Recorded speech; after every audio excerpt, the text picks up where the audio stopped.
Hello, everyone. How are we doing? Just wanted to do a little bit of a preface for this interview. I've spoke to Jason Tuttle from Letters to Zachary, and he shares his journey of grief after losing his son, who he had a few disabilities and died about 4 years ago. But with the episode, I had some technical difficulties where the questions that I asked didn't get recorded on both the audio and video version. So what I've had to do is I've had to go back through and re-record those questions and add those in. So if you're watching this, you'll actually notice that I haven't had a shave in half of the video, half of the podcast, and I have in the other half. But if it is a little bit disjointed, I apologize for that. But I thought that this particular podcast was a really, really important one. It's a topic that doesn't get covered off a lot around grief, especially grief as it pertains to the loss of a child. There is some obviously quite heavy topics that we go through within this podcast, but I thought it was important not to just completely discard the podcast and to really go through and make sure that it is right, the questions are there, and that we're able to continue to share this conversation and share the message that Jason is putting out there. So I hope you enjoy the conversation, and I apologize in advance for what may be a little bit of a disconnect between the answers and the questions, but I've done my best to kind of piece it together. So thanks as always for listening, and please enjoy this conversation with Jason Tuttle from Letters to Zach. Hello, everybody. Welcome back to another episode of the Unstoppable Dad Project. This week, I am joined by Jason Tuttle. Jason has a blog which is called Letters to Zachary, which is about his son who passed away a few years ago. And it's a conversation I'm excited to have. It's something that we obviously don't talk about a lot on the podcast, and I don't think that we talk about enough probably in day-to-day life. And there are a lot of people out there that are going through the grief process, and they're kind of going through it alone. So I thought it was really valuable to get Jason on the podcast to just share his experiences, what he's gone through, and hopefully lend some insight and some value into the grief process itself, and just everything that goes into what he's had to deal with over the time. So, Jason, thanks so much for joining me. I really appreciate your time. Do you want to just let the listeners know, let them know your story and kind of what's brought you to this point now? Okay, well, first of all, thank you for having me on. I really appreciate it. I am a married father of 21 years this year to my wife. I'm a father of two kids, both of which were born with a multitude of medical special needs, both cognitive and physical disabilities. My son was born also with a rare condition called Eagle-Barrett syndrome, which the easiest way to describe it is he was born without any abdominal muscle at all. Like if I were to lay him on the floor, the only thing between his organs and the outside world would have been the skin and the fascia that kind of holds the skin together. When he would lay on the floor, I could literally with my finger touch his lower intestine, his upper intestine, his kidney, literally everything. And so the Eagle-Barrett syndrome is that, and it's a rare condition because they know it starts with a kidney issue, but they don't know the official cause of it. Now, some of the side things that go along with it, like when he was younger, I would have to give him a catheter every 4 hours of his life just because he never got the sensation to have to go to the bathroom. So I would have to do it until he finally kind of got to the point where he would go on his own. He had a diminished lung capacity, which meant he could breathe normally, but like when you and I get a bronchitis style chest cold, he couldn't cough it out. So if I couldn't get it with like the machinery I had in my house, I almost assuredly went to the hospital, went to the ER, and was admitted typically for about a week every time that happened. And for about the first 5 or 6 years of his life, he was in and out of the hospital about every 6 months because of it. Until we had a surgery. My daughter was born 2 years later, and she had all of the same identical issues except for the rare condition.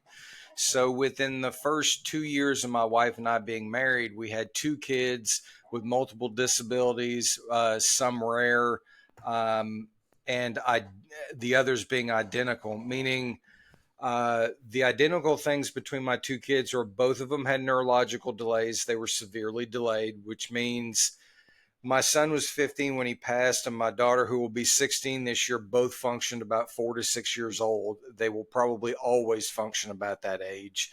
They are both epileptic. Of the six different kinds of seizures, I've seen four of them in my house. They are both nonverbal. They are both, they're essentially wheelchair bound, although I can hold them behind, like under their arms, and they can walk and they can army crawl, but like to walk on their own, no, they can't. And then outside of that, we haven't officially gotten the word, but genetics seems to think. Now, unfortunately, my son has passed, but genetics seems to think that both my son and daughter actually have a genetic condition that is case number one. And I'm not saying case number one for our doctor. I mean case number one, period. And so all of this is kind of the first 3 years of our lives is what we're finding out to kind of paint the picture of what life is like. So my son was the more medically fragile of the two. So he was the one that was always in and out of the hospital. Between my two kids, we had six specialists that we had to see every 6 months, um, on the north side of the city that in which I live.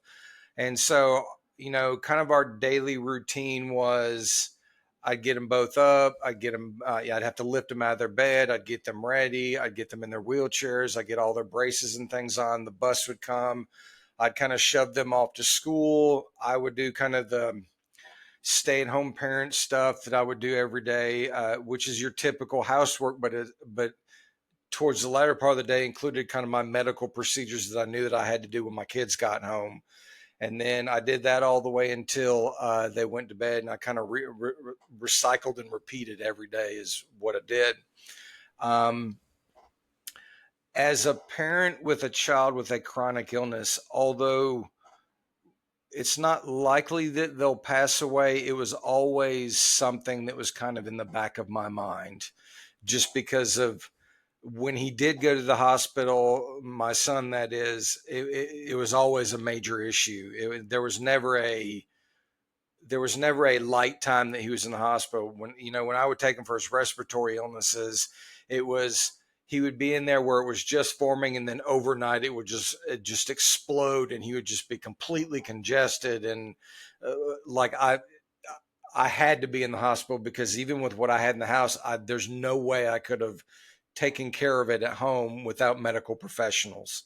So, we do this for the next uh, 12, 13 years of my son's life. This was kind of the daily routine, me being a stay at home parent and taking care of him, doing all that kind of stuff. And then about 3 days before my son passed, both of my kids had come home. I got them, out of their school clothes, kind of in just their loungewear so they could kind of goof off. I made my kids dinner. Both my kids ate like a horse. And then typically what would happen would be is I would put my daughter to bed first and then bring my son in my wife and I's bedroom to give them some one-on-one time. Just because I love my daughter, but my daughter she can be intense. And so there would be times, even though my son couldn't talk, he would look at me and just give me this look of, I need a break from her. And so I would put her to bed. And plus my daughter was very routine. So if I didn't put her to bed by 7:30, she was giving me a hard time anyways.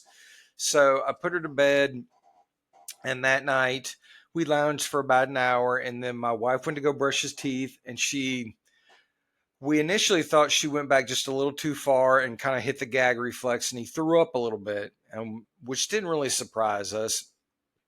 And so I looked at him and I went, well, maybe you hit the gag reflex and he had something in his system and just came up. Didn't think much about it, put him to bed. Well, that night he was up and down all night, which is unusual for him. And because I was a stay-at-home parent, I told my wife, I said, I'm going to text the teacher. I'm going to keep him home because I think he might have a 24-hour virus, which he's had many times in his life. And I don't know if he's contagious. And I don't, because both my kids are in a self-contained special ed classroom. And I didn't want to, if it was contagious, spread it to other kids with medical needs. So I texted his teacher. She said, okay, that's fine. We'll see you tomorrow, that kind of thing.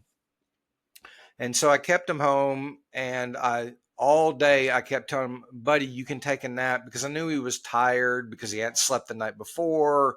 And I said, buddy, you're not missing anything. Day's just going to be sitting on the couch. I'm going to be on my laptop. You can take a nap. He absolutely refused to. So that evening, he was having a hard time drinking like liquids and things like that, which towards the latter part of the day kind of caught my attention. I was just like, it's been all day. He hadn't really drank a whole lot. This is starting to concern me. And so I kept him home the next day because I was just like, because it was button up to a holiday. And I just said, what, I'm going to keep him home another day. If he's not feeling well, at least I'll have the weekend for him to recover. And then hopefully by Monday, he'll be recovered. I can go back to school. So we put him down that night. He immediately gets quiet, and we just think he's exhausted. We think he's just tired. He fell asleep. So we go to bed. We get up the next morning, do the same routine, except we get my daughter off. And then about 8:30 that morning, we walk into his room. And typically, when we walk into his room, he'll get really excited. He'll bounce on his bed like he's excited to see us. And so when we went in there that morning, he woke up and he looked at us. He didn't really bounce, and he didn't look lethargic, but he wasn't bouncing, and that kind of caught my attention. I walked over to the right side of him, and I noticed a dark green streak of something coming out of his mouth. And I looked at my wife and I went, the only thing dark green in the body is bile. And why is it coming out of his mouth? And if it is coming out of his mouth, that's not good at all. And so I pick him up out of bed, and he's kind of lethargic and floppy, which even at this point didn't really strike me as anything, because when a couple of times when he was really sick with like a pneumonia style, he was that way. And I thought, well, I said, maybe he's really sick. I need to really see what's going on. So I take him out in the living room. I go through my medical protocol that I typically go through. Nothing's working. Now, out of the ordinary, typically, even without abdominal muscles, his midsection was always very pliable, like it was almost spongy. And so I went to go press his midsection just to feel around and make sure his bladder wasn't full. And it was rock hard. I mean, it was like cinder block wall rock hard. And that caught my attention. And so I sit there and look at him for a second. I look at my wife and I'm taking him up to the hospital. I said, something's not right. And I don't know what it is. And it's not respiratory. It's not urological. I said, so I'm taking him up. She said, okay. So I get him dressed.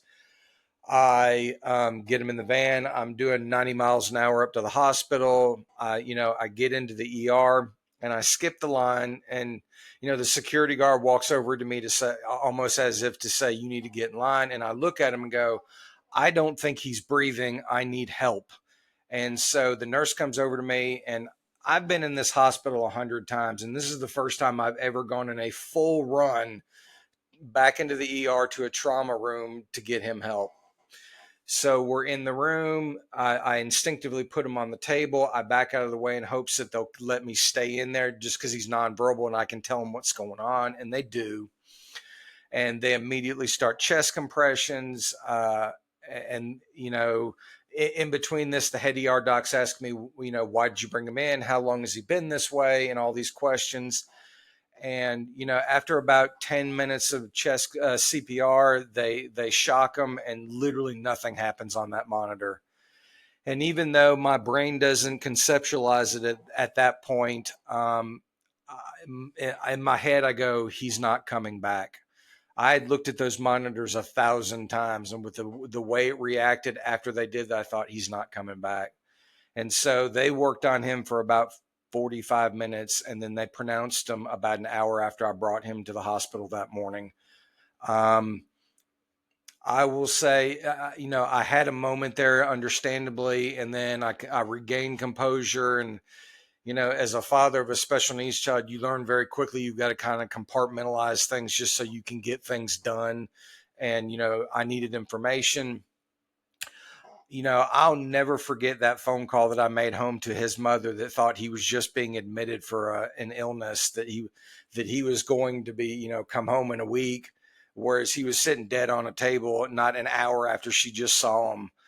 She made a sound I'll never forget. And then after that, I had to call my mother, his grandmother. I'll never forget her response. And so it kind of went from there. That's kind of how, in kind of the short version of kind of life and how we got to the point that my son passed.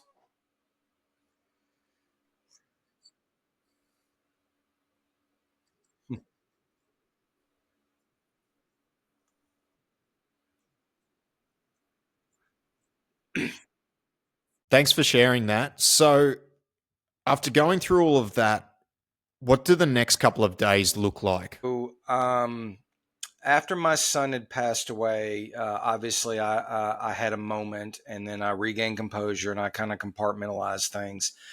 And so the care team came in and, offered their condolences. And, I told them thank you for that. And I looked at her and I said, this is going to sound cold and callous. And I pointed to my son and I said, but I'll deal with this in a minute. I said, but I need to know some answers. And she goes, well, what do you need to know? And I said, well, first of all, I said, are y'all going to do an autopsy? If you are, what's the reason why you're going to do an autopsy? If you're not, what's the reason why you're not going to do an autopsy? Kind of what's the protocol as to why you would or would not do an autopsy? I said, if you decide to do an autopsy, I said, what's kind of the turnaround time? When can I get my son? When we get the results? That kind of thing. And I said, excuse me, I said, just so I can get him to a funeral home and have those services. And I said, if you choose not to do an autopsy, I said, what information do I need so I can tell a funeral home? How can I get my son home? All that pertinent information. And so she goes, well, the first thing that we're going to do is I'm going to go down to the corner and talk to him and see what he wants to do. And I said, okay. And so it takes her about 5 minutes, and I'm up with my son, and my wife is having her parents bring her up because, like I told her, I said, you don't need to be driving, have your parents drive you up. And so the head of the care team came back up. She said, well, the coroner has decided that he's not going to do an autopsy. And I look right at her and go, why? Why is he not going to do an autopsy? I said, I want to know the answer as to why you're not going to do an autopsy. And so she looks at me and she said, well, typically in a children's hospital, she said, there's only really like 3 or 4 reasons as to why we would actually do an autopsy. She said, first would be as if he came in completely healthy and then all of a sudden he passed away from something and we had no idea what it was. Second would be abuse related. Third would be criminally related. And then fourth would be drug related. She said, outside of those, she said, we typically don't do an autopsy. And she said, because your son had such the extensive history with his medical special needs, he said the coroners just decided that they're going to relate it to one of his medical special needs. And I said, okay. So, but on the death certificate, it says sepsis and cardiac arrest due to sepsis. However, even though it's not official, based on the signs and symptoms I saw before I took him to the hospital, and then all the wording I heard as they were doing the hits trying to save his life, and then I requested the ER notes and what I read in there, I 100% believe that he had contracted gastroenteritis at some point, and it went way too far. And even the head ER doc goes, even in the hospital, if a patient gets sepsis and we don't catch it and it gets in the bloodstream, she said the fatality rate of that is ridiculously high. She said it's like 95%. She said it's something crazy. And so honestly, she said, honestly, I think that's what happened was he got sepsis from an infection. It got into his bloodstream, it got into his heart, and it just went downhill from there. So, that was kind of the initial process after he had passed away. They tell you that you experienced the worst experience in your life, and the next day you've got to go in and make 1,000 decisions as it relates to the funeral. And that's exactly what it was. We went in. Actually, no, we went that afternoon. I stand corrected. We went that afternoon, and we went to a place because my father-in-law had one of his relatives passed away recently. So we went to the place that he used. And because they knew him and they were kind of familiar with the process, we're just like, well, let's go here first, just because I don't want to randomly pick someone that I don't know anything about. And so we get in there, and you walk into their kind of showroom, if you will, and there's a wall of something over here and a wall of something over, all these decisions you can make. And they were really nice, and they offered condolences. And I said, today we're getting information, and I said, what's the process? How does it work? What do we need to do? We've never done this before. And he goes, well, he said, typically, he said, you're either, burying or cremating. He said, of the two, cremating is typically a little less expensive than burying. And he said, if you're going to bury, he said, we do all the preparation processes, but the actual burial, you have to go to a grave site, and you have to pay for that. And you have to pay for the headstone, and, all these things that we kind of knew about. And he said, that process right there can go anywhere from a couple $1,000s to $50,000, depending on what you're wanting. And I said, okay. And, he gave us all the other options. And he said, now, as for us, he said, we do it one of two ways. He said, we offer packages from minimal all the way to just extravagant, or you can do it, a la carte, if you will. And I mean, he was very upfront. Yeah, I never felt like he was trying to upsell us anything, but he was just like, understand that everything costs. He said, that's one of the reasons why funerals are so expensive. Everything has a price. And I said, okay. And I said, well, we're going to make an appointment for tomorrow. We'll come back tomorrow. We'll make a decision. And so we came back the next day, and he goes, well, what have you decided? We said, well, we've decided on this package because this meets our needs. And I said, we want to add one or two things to it. And he said, okay, that's fine. And he goes, are you wanting to bury or cremate? And we said, we've decided that we want to cremate, just because should we move from this area, we want to be able to bring our son with us versus him buried in a spot. He said, okay, that's fine. And so we go through the process, and I have a weird sense of humor in stressful situations. And so we said, we're gonna cremate. And he pulls out this piece of paper, and he goes, the U.S. federal government has makes me tell you. And I went, stop. I said, what does the U.S. federal government want to know anything about my son's cremation? And he pauses for a second, and he looks at us again, and he goes, the U.S. federal government is making me tell you and inform you that the state in which your loved one enters the crematorium will not be the same state in which they leave the crematorium. He said, I want to make sure you are 100% clear on that. And I stopped, and right in the middle, and I didn't mean to say it, but man, I dropped an F-bomb. I looked at him and went, who in the F thinks you can put a human body in fire and have it come back out the exact same way that it went in? And he never says anything to me, and he just gives me this look of, you would be amazed at what people have said to me over this process. And so, I mean, this form was double-sided. We had to sign it like 8 times on both sides, saying that we fully understood. And I just looked at him and I went, the way this world is going, that people think that they can reverse this just blows my mind. So, we get through this process, and we don't have it right. It's about a week before we have it. And we have a viewing and a service, and then he gets cremated. And so it's from that point where the difficult part starts. I mean, we had a difficult time from the time in which he passed away, but the real difficult part started from the time, after we had the service, we have our son back, all the fanfare, if you will, stops, meaning like people bringing over meals and people stopping by the house, that kind of thing. And then, you really learn the old statement, the silence is deafening. And so it was at that point, it really started hitting my wife and I. So, what led you to start the blog and really share what you've been through and your own personal journey? Because it's something that is quite hard to do, to put out there. And selfishly, it would have been quite easy for you to just keep within yourself and not share that. So, what's led to you sharing your story and you doing what you're doing now? I'm a big proponent of counseling or therapy, and I was seeing a counselor at the time, and about my fifth or sixth session after everything had happened, she suggested to me one day. She goes, "Have you ever thought about journaling?" And my ironic answer was, I don't think that's my thing. I don't think I'm a real good writer or anything. And so she said, "Well, keep it as an idea." She said, "It can be very cathartic, even if you type it, print it out, and throw it in the fire and burn it. At least you can kind of get it out." And I said, "Okay."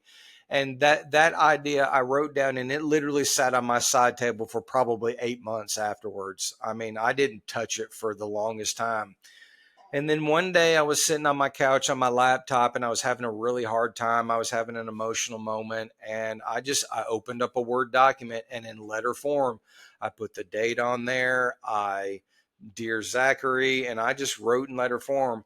And the way I write is in the moment. And like, if I felt like in that moment I needed to have it F bombs in it and expletive laden, because that's just the gut feeling I was feeling, that's how I wrote it. And now, granted, it wasn't all that. And I mean, it was a few here and there, but it was still to get the point across of what I was feeling in the moment. And so I did that for several weeks. And I'm a researcher. So after everything happened, I got on Facebook, and we all know that Facebook has a group for everything. I found a group that related to me, and I got to know the admin real well. And one day I asked her, I said, "Do you mind if I post some of my journal entries?" She goes, "No, we'd love for you to do it, because we get so few men in here that are actually willing to open up. We'd love to see what your thought process is." And so I did, and almost immediately I got a massive response. It kind of surprised me, the response I got. And so I did that, and then I posted another one. I got a similar response, and every time I would post, I get these just big responses.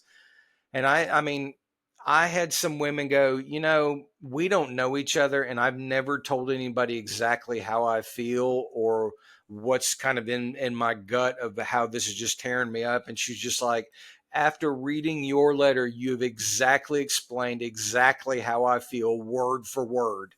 And I went, "Well, I appreciate it. This is inspired by my son." And I said, it means a lot that I can write something that resonates with you. And so that's how I did it for a while. And then I started getting people going, "Well, have you ever thought about doing a podcast?" And at that time I was just, I don't know if I have the brain space for that quite yet. I might down the road. And then people would say, "Well, have you ever thought about writing a book?" And I said, "Yeah, that's kind of on the back burner." But at the time in which people were asking me, I didn't think I had enough material to even start a book, let alone produce a book. Now I probably do, but at that time I didn't. And then finally someone said out of the blue, they said, "Well, if you're not going to do those other two things, have you ever thought about like doing a Facebook page and making kind of a grief blog and all that?" And I went, "I could do that. I could at least copy and paste it." And so that's what I started doing. And, in the beginning, it was your typical, you'd make a page, you'd have just family and friends following. So it was about 10 or 20 people, that kind of thing. And just one day out of the blue, I went, "You know what? I'm going to start reaching out to some of what I would consider some of the bigger names in the grief community, and just ask them if they would be willing to give me pointers." And that's what I did. And I just said, "Hey, my name is so and so. I'm trying to create this grief blog, trying to get it out to people. I think it can help. Can you give me pointers?" And literally all of them were like, "Yeah, what do you need help on?" And I would say, "Well, this is what I'm thinking I'm going to do." And they would say, "Well, if you're ever going to do a book, you're going to need to build a website so you can, guide people to it, and um, somewhere where you can sell it from, that kind of thing. If you're going to go this direction, you want to do A, B, and C. And so I got a lot of tips like that. And so from that point, it really started growing. At one point, I was getting like 100 followers a month, that kind of thing. It just seemed like it was just blowing up for me. And so fast forward to now, in just 9 months, I've got over 1,000 followers. I've got representation in 44 of the 50 U.S. states, and representation as of the other day, I think it's 24 countries in just 9 months. And so if you'd have told me in the beginning of this that I would have a page that would reach That's it's that such far, a I would have it laughed it at you. sounds like it's a So, selfless thing to do, right? Because a lot of us want to keep those feelings and emotions, and we almost feel too vulnerable when we share it. And I was scrolling through, your Instagram page and your Facebook page, kind of in mhm, preparation for today, going through it, and some of the things that you're sharing are quite raw and mhm, honest. And for mhm, especially men today, you know, we don't want to mhm, do that. And especially in the position that you're in, talk mhm, about some of it, because you mentioned journaling and you're like, hey, that's not really my thing. Like, talk about mhm. some of the thoughts, the self doubt that you had, like getting to the point where you were okay to share some of this.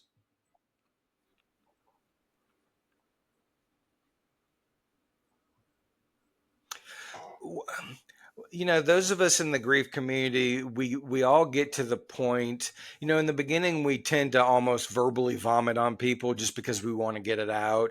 And then we start learning, like, because my kids were nonverbal, I got really good at reading body language. Like, I could read my son to a letter. He could just give me a look and I could tell what he was feeling, what he was doing, that kind of thing. And so in the beginning, when people would ask me, I would almost just like verbally vomit on them. But I started to learn that when I would tell some people, I could see in their eyes when they would say, well, how are you doing? I could tell that they were asking just because it's the polite thing to do. They didn't really want to know the ins and outs of it. They didn't want me to get in depth on it. They wanted to ask me enough so that they could fulfill a social requirement to feel good about themselves. That, hey, I asked him how he was doing, kind of thing. And then that's all they really wanted. And so, in the beginning, I wasn't sharing it just because it, it, it was my emotion. It was a lot of it, like a lot of men feel, it's, do I want to be vulnerable to people and risk? Now, I'll probably get a lot of good reaction, but there's also a risk that I may get a lot of bad reaction to it. And I said, with the state of mind that I'm in, can I handle someone coming up and saying something that I feel like is offensive to me? And, you know, well before my son passed away, one day I just got to this mindset of, instead of complaining about something, do something about it. And that was kind of when I finally decided to start posting it. It was one of those, well, this is cathartic to me. Hopefully, I can help other people. This is doing something about it. And if someone were to come back and make some ridiculous comment, I could say, well, at least I'm making an effort trying to be an example of what can be done. Am I perfect at it? No, no stretch of the imagination, but at least I'm doing something. I'm making an effort. And so that's kind of what got the ball rolling. The biggest thing was, Hmm. if I hadn't have gotten that initial reaction I did, we probably might not be talking. But because I got such the big reaction and people liked it so much, in my brain, I went, hey, maybe I have something here. Let's build on this and see if I still get the same response. And so that's kind of how that all went. Now, I will say in the beginning, Letters to Zachary, it was specifically just for men, and it was just because all the groups I'd ever been in, it was 95% women, it was 5% men, and of that 5% there might have been maybe half a percent that actually commented on a somewhat regular basis. And so what I was looking for was, maybe they didn't understand exactly what I was dealing with, but if they had lost a child, they would have kind of a ballpark. And that's what I was looking, and I couldn't find it. But Since then, it started out for men, and then I opened it up for anybody that had lost a loved one, and then finally, up to today, it's I've opened it to everybody, including and specifically women, girlfriends, spouses, mothers, that kind of thing, in hope to be able to give them an understanding of how men grieve so that they can help their significant other. Because even to this day, I still get women that ask me, they go, we lost our child X number of months ago or a year ago. He's still not opening up. What can I do to help him to open up? And I'll go, well, I've got 10 points that I can tell you about that I think will help. They might not, but I wrote them as if this was what would help me, which I think are pretty universal. And so that's kind of how all this evolved into Letters to Zachary. And even though I was in a difficult time, it was very cathartic to me to be able to write what I had to get out. And then it became even more cathartic when I was getting all of the positive feedback. So it sounds as though the process was not just beneficial to others, but you found it quite beneficial as well. Very much so. In fact, as of earlier this week, my wife said, "You may not see it, but this, doing Letters to Zachary and the Grief podcast, and all of those things associated with creating whatever this brand is." She said there's been a huge change since when we lost him to this point. So at least my wife notices it, although I may not. So, Jason, you mentioned the way others were to you, people who were interacting with you. They obviously were there from a capacity of wanting to help you, wanting to be there for you and be there for your family. And you kind of mentioned that there was a drop off at where it was that initial stage, and then eventually the communication and the support from others tended to drop off. I was wondering if you could share just some advice from your perspective to those people who are on the outside looking in and they want to support someone who's going through this, like yourself, but they're not quite sure what to do because it can be a bit, I guess the best way to describe it, you're not quite sure exactly where you want to step and where the boundary is and what you should or shouldn't do to help. There's this inherent good and this inherent want to try and help somebody who's going through it, but you also don't want to be too invasive. You want to give people their space. Like, can you share a little bit of advice on what someone could do in order to help support someone like yourself who's going through potentially one of the toughest things that anyone could go through? Has obviously evolved since everything happened. Initially I used to get really upset how I felt like, even though it wasn't true, I felt like, well, people don't care enough, and how could they act that way towards me? I just lost my son. But over time I got to the point of where I was sitting back thinking, well, who really wants to deal with grief until you're forced into it? I mean, because ultimately that's what it comes to. None of us that have lost a child or a loved one wanted this to happen. We were forced into this because of just life situations that made it happen. For a lot of us in the grief community feel like after the fanfare is over, it's almost like we're forgotten. And none of us expect people to every day or anything like that. It's not that by in any way, but a lot of times we'll get, well, if you need anything, just reach out to me. And a lot of us will sit back and go, the one time we're going to be selfish is we're going to be, no, if I'm grieving losing my son, my daughter, my partner, you need to make the effort to reach out to me, because the last thing on my mind is going to be reaching out to you. And so the thing I would tell people is just more or less just be mindful of that. I mean, if we say something kind of harsh, it's not directed at you at all. There's a lot more going on in our brain. And so it's nothing personal. We might be having a bad moment in that moment, and we're trying our best not to break down. And the straw that breaks the camel's back comes across across us, and that's just where it comes out. We don't mean for it to be, you know. I would say the biggest thing is if you say that you want to know or you want to listen, then listen. I mean, now it's a lot easier for me to talk about it. But in the beginning, if I didn't want to talk about it, I would politely look at that person and go, you know what, I don't want to talk about it right now.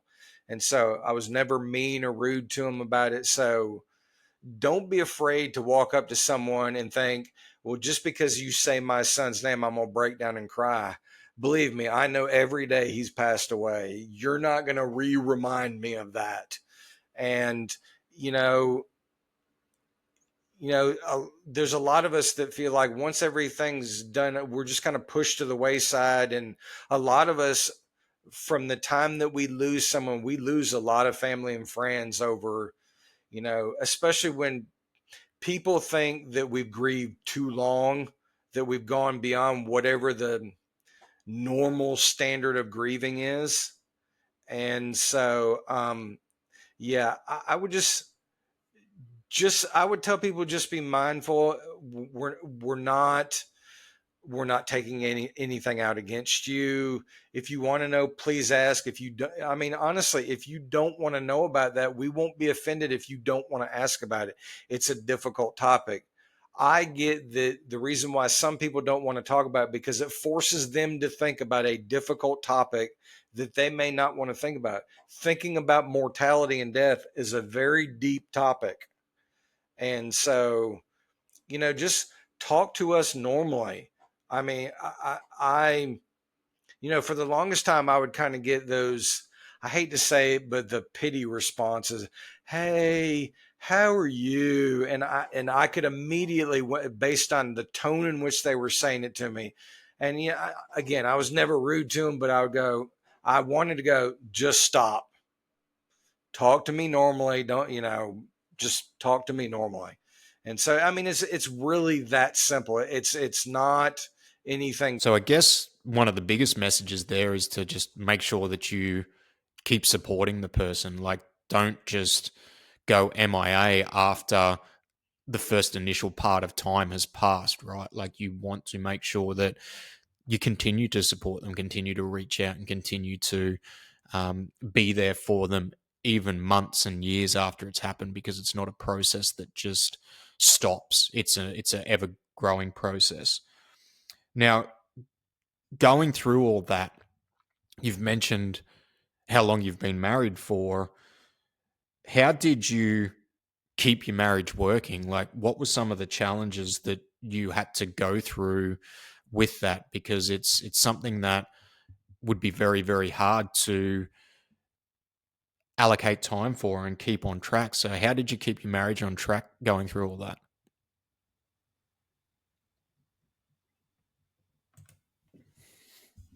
Well, as kind of a side note, when we had our first child, and my son had special needs, we read some statistic, something to the effect that a marriage that has one special needs child, the rate of divorce is like 70%. So it's something way up there.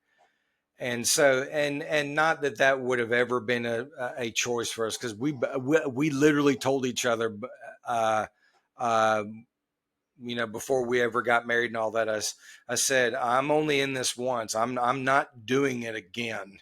And so, both of us have parents that, like, my parents this year been married 57 years. Her parents have been married getting upwards of about 50 years. And so I said, if there's issues, we'll work through them. So, we've certainly had our ups and downs. We just rely on each other.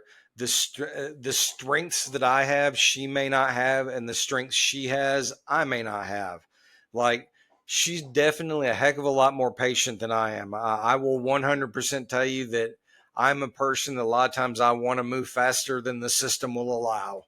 I'm just, it's how my ADD brain runs. My brain runs 1,000 miles a minute, and I'm like, to give you an example, like when she's saying something to me about, you know, a suggestion, before she can finish, in my brain I probably have five different options, and I've really had to work on not spouting them out before she finishes. And so we rely on each other. We, you know, we're both religious. We rely on our faith a good bit, and that helps.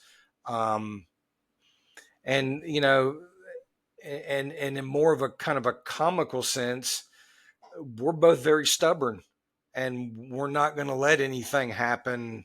We're just like, this will work, thick or thin, you know, sinking or not, this will work. And so it's just kind of that mindset That's that we're great. in. And one of the things that you put down on the form that we kind of that I get everybody to do before they come on here is you're just talking about men and opening up. Mm-hmm. And so to kind of start to wrap this Uh-huh. up and finish up, I just wanted to ask you, what's Okay. one piece of advice you could give to any man, whether they're going through the grieving process or not, to help them, I guess, get through any form of tough time that they're going through? Um, we have to break this idea from society that men can't be vulnerable. Now, am I saying that men should go out and cry on other men's shoulders? No, I'm not saying that at all. But we have been taught from birth that we have to be the strength, the protector, the provider, and there's nothing wrong with that. But nobody can be strong all the time forever. There are, you have to give yourself some time to kind of have some downtime, breakdown time, if you will. I mean, even men in war cry, you know, because of just the emotional overload that scenario is. So, you know, we've just got to get this past this idea of being told what to do. And the irony in it all is, of the two genders, men of all people do not like being told what to do. That's the thing that strikes me the most. Men don't like being told what to do, but yet they're letting this outside source tell them what they can and cannot do when it relates to an emotion. And I mean, because men don't open up, it creates a lot of health issues, a lot of marriage issues, a lot. I mean, I could list on and on and on of what it causes. So we've got to get past this idea that it's not okay to open up, even if you're by yourself in your garage working on a car, or you're at a bar with your friends, or in your man cave with friends, that kind of people that you can trust. Because a lot of it for men comes down to, I will open up in front of those that I 100% trust. And if they don't 100% trust, they will not open up to them.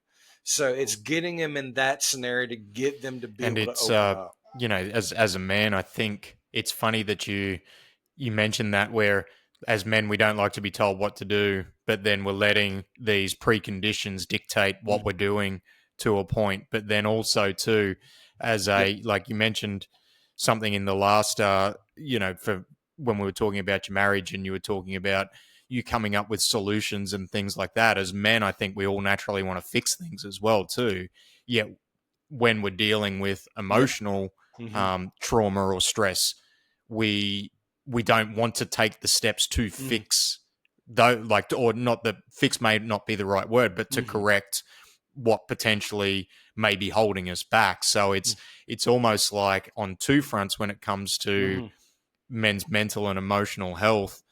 We're fighting against two natural urges as men, where we're listening to somebody tell us what to do, but then we're not taking the steps we want to take in order to, you know, move ourselves forward. So it's irony at its finest sometimes, isn't it? So Certainly. Jason, I really appreciate you sharing everything that you did today. It's definitely a topic that I Mm-hmm. think we need to get more information on, especially from somebody who hasn't been, like, from my point of view, having not been through what you've been through, Hmm. for no other reason than being able to Uh-huh. more effectively support those that are going through it. Um, and then from the people that are going Hmm. through it, letting them know that it's okay to open up, and it's okay. There are support communities out there that where there are other people going through the same Hmm. thing. So on that note, do you want to let everybody know where they can find you, where they can find the groups that you've set up and everything like that? Certainly. I am at this point social media based. Uh, I I am in the process of coming up with a website, but my main page is Letters to Zachary, just like it's written in the screen on Facebook. You can find it by writing Letters to Zachary. If you're looking for it, it's a younger picture of my whole family in there for those that are looking for it. My kind of secondary page would be TikTok. Those are Facebook and TikTok are the ones that I work on the most, and then I kind of filter things down through the other ones. But Facebook, TikTok is Letters to Zachary, but instead of the word TO, it's the number two if you're looking for it. And it's Letters to the number two on TikTok, Twitter, and Instagram are where you can find those. As for TikTok, some of the materials the same as the one on Facebook, but a lot of it's different because that as we all know, TikTok's video form.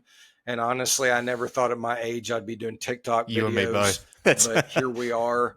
But yeah, but here we are. But yeah, I'm on all the social media as Letters to Zachary, either That's TO great. or the And number two. I do have the links to those. So I'm going to pop all of those links in the show notes when we publish this on the YouTube Okay. channel and on all the good podcast platforms. So, Jason, once again, I really appreciate your time. I appreciate you sharing your story. Thanks so much for joining us. Mhm. And everyone else, thanks for listening and Thank have you. a good day. Goodbye.